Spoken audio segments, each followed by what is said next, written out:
The opportunity that I see is, first of all, with a game item. When I first got into NFTs, it was because I realized that this is going to change the gaming industry. And we're starting to see that my prophecy, unlike most prophecies, was kind of correct. So a lot of the gaming world is moving towards the NFT space. This gives power over gaming items to the users. It also opens up the opportunity to use your different characters and your different weapons or whatever it is inside the game in different games. Welcome to 20-Minute Leaders. Just sit back, relax, and learn from the leaders of today. It's a journey. Each one is different, unique, inspiring. Let's get started. 20-Minute Leaders is a proud supporter of Make-A-Wish Israel and Tech to Peace, and is in proud collaboration with Secret Chord Ventures, J Ventures, Riverside FM, Fusion VC, Birthright Excel, J Impact, Leap, Google for Startups, and Hippo, and in media partnership with CTech. Welcome to another episode of 20-Minute Leaders. Today, I'm with Ori Levi talking about Bitcoin, NFT, and everything in between.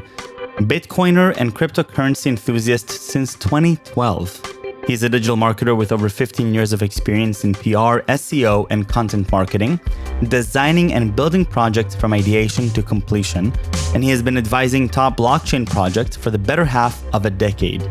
Meet Ori.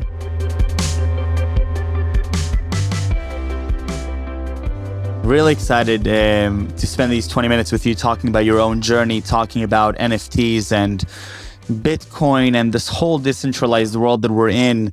And we'll get started right away, Ori. Take me back to 2012. What happens in your life that you get into this arena, that you get, into this space that gets you really excited about it? So when I first heard about Bitcoin and decentralized money, I really found it puzzling, but I was really excited because I thought this could be, I thought this is a really cool idea. And I obviously also saw the investment opportunity. Obviously, it took me some time to really fully get it. So I've been following it for a few months before I first put the few dollars that I had to spend on cryptocurrencies back then. But it was really about this decentralization. Kind of the anarchist in me was what kind of made me feel like, whoa, this could be a really good way to give the power back to the people. And the whole money printing problem is not new, and this could be the solution for the decentralized government's control over their citizens. So, of course, things have matured a lot in the past few years, and we all have a bit of a different approach towards how we see cryptocurrencies. And so I don't think everyone comes from these same values. But I think that in our OG crypto generation, this was definitely the main factor and the main motive for people to get into it. And so take me back, perhaps to when you were first putting down the first dollars, because that's always a really interesting sort of decision.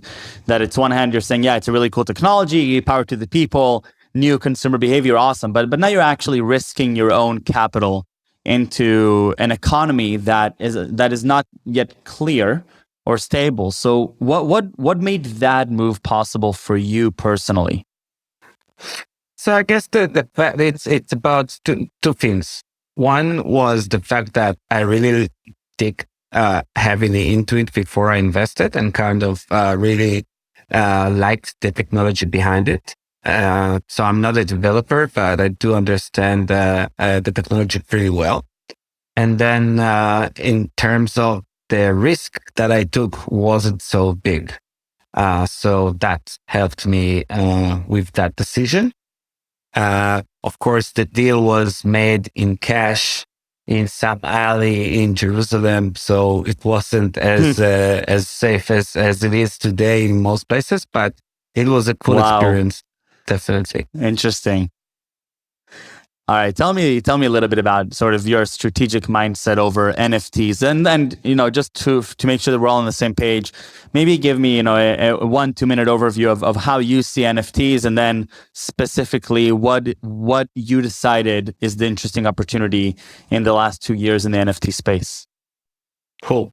So my perspective of NFTs is that they're an awesome technology to digitize any asset, any real world asset, as well as digital assets, and being able to identify them on a specific location, on a specific owner, and on a specific physical item.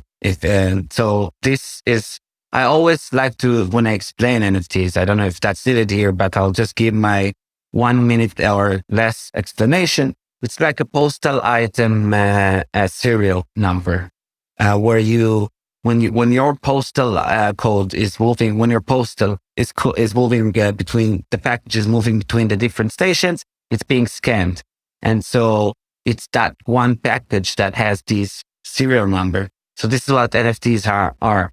They're well, they are attached either to a physical item or a digital item, but they have a representation that is unique to them. And the opportunity that I see is, first of all, with a game item. When I first got into NFTs, it was because I realized that this is going to change the gaming industry. And we're starting to see that my prophecy, unlike most prophecies, was kind of correct. So a lot of the gaming world is moving towards the NFT space. This gives power over gaming items back to the users.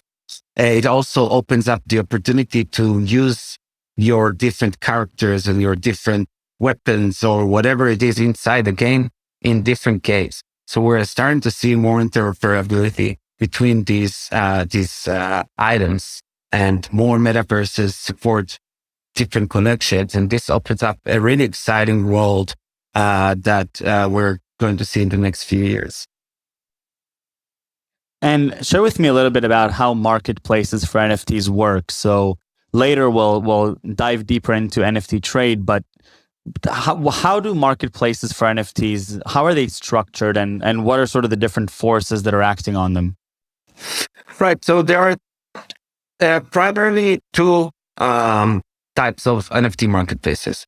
One would be a primary sale marketplace where artists or creators would upload or mint their NFTs and sell them there for the first time.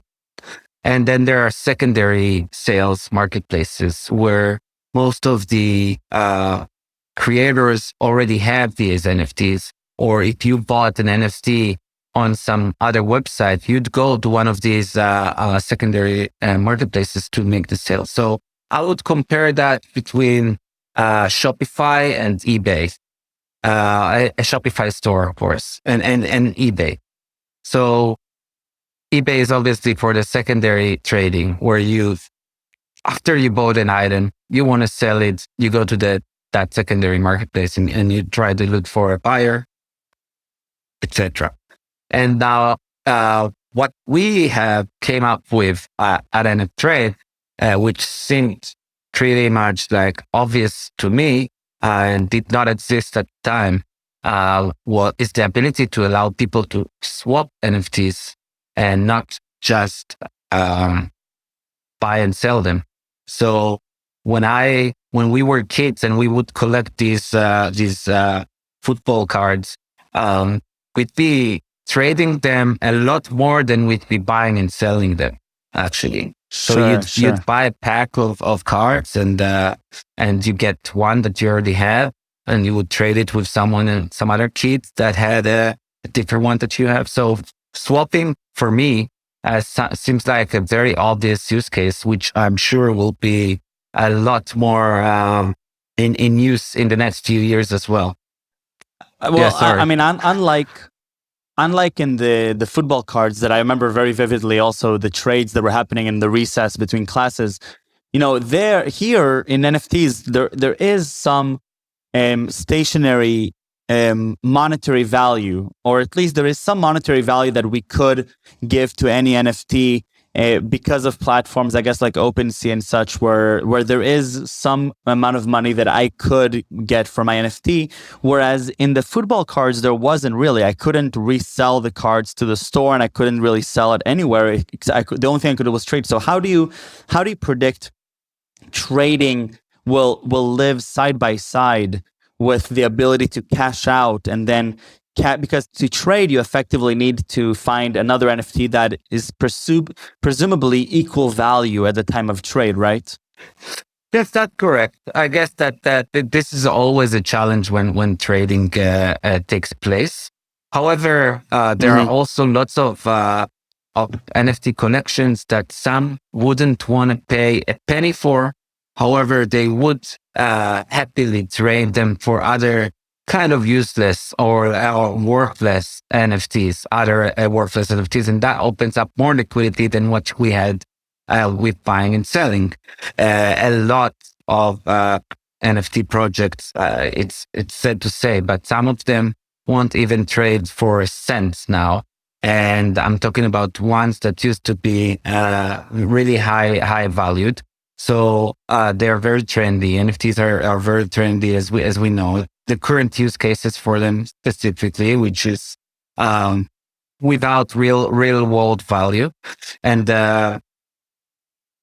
so yeah, there is the problem of finding an asset class that has almost the same value, but there's also people that wouldn't trade something for money, but they would trade them for a specific item. For example, if my ape looks the way it looks, and I really want a different ape, but I don't want to sell my ape and try to buy the other one. I just want to offer mine for that other ape.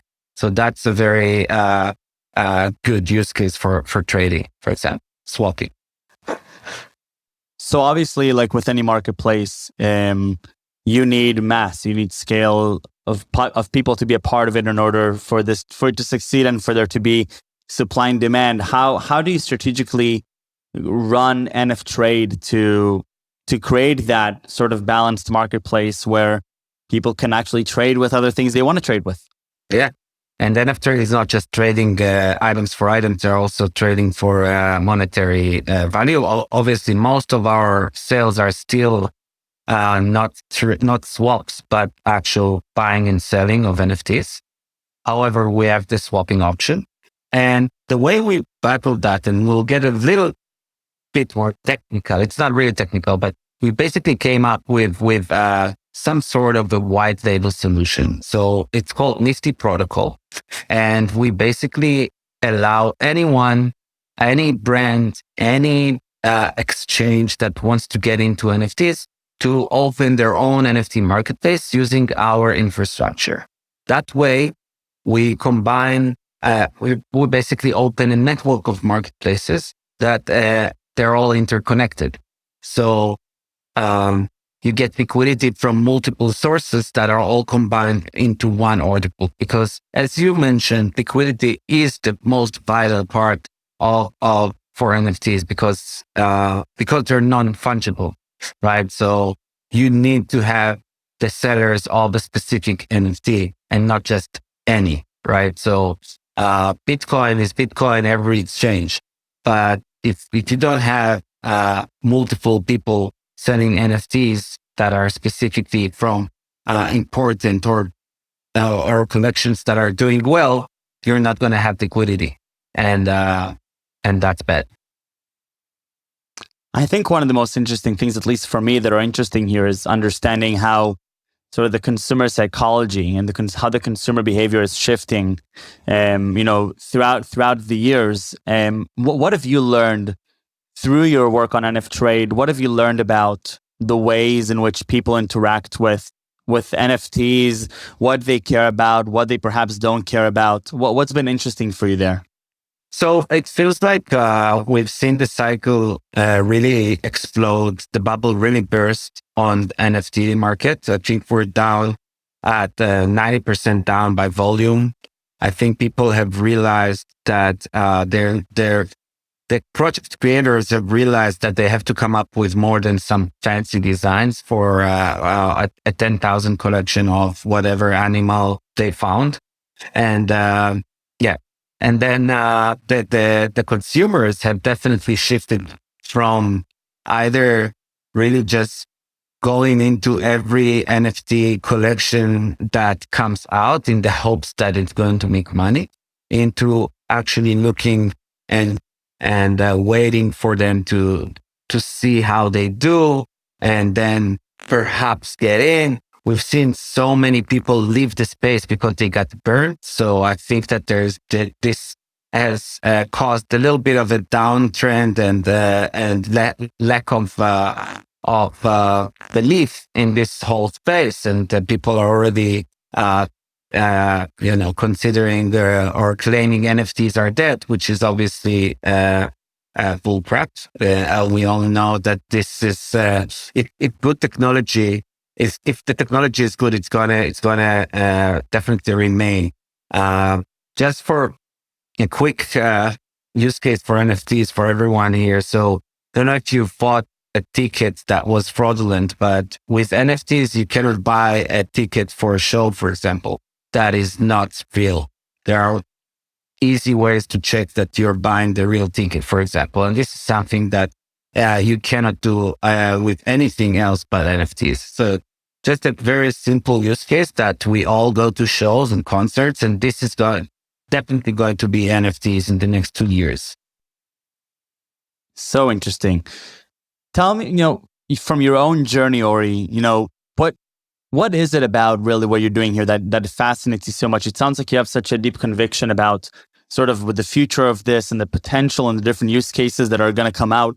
Where really do you get sort of your own inspiration and curiosity from working on NFTs and the subject?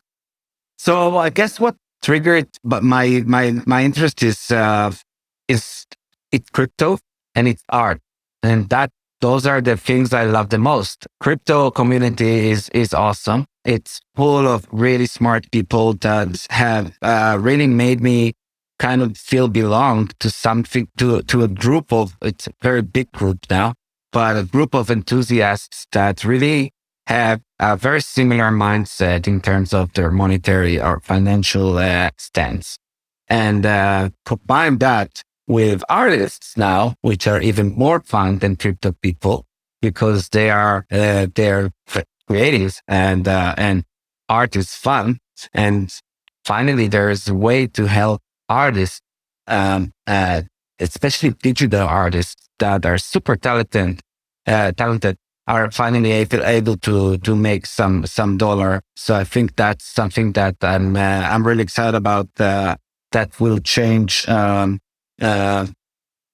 markets and allow people to invest in people, and so much other stuff that I think is so fascinating.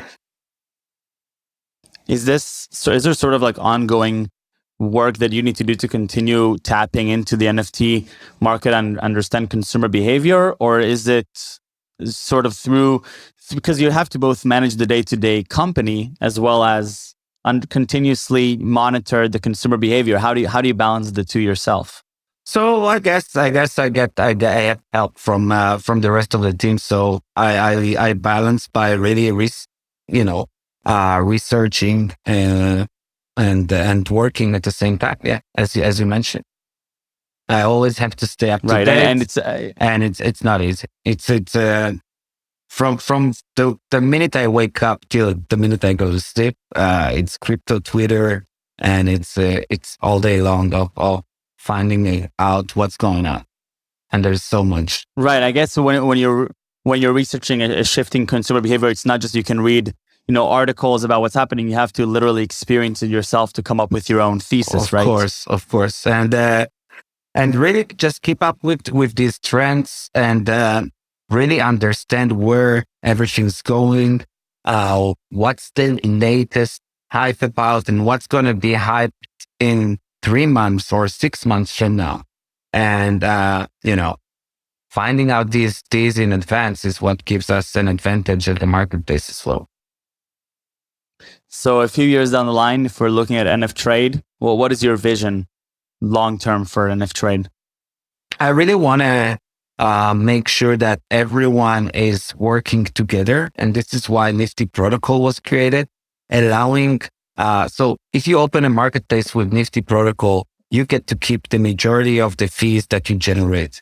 So that creates an economy that is not centralized and allowing everyone to earn while also allowing everyone to have their own brand and their own identity, where this is where NFTs are going. So a few years down the road, I want to have a standardized marketplace solution where everyone is a part of, both consumers and creators and sellers. Incredible.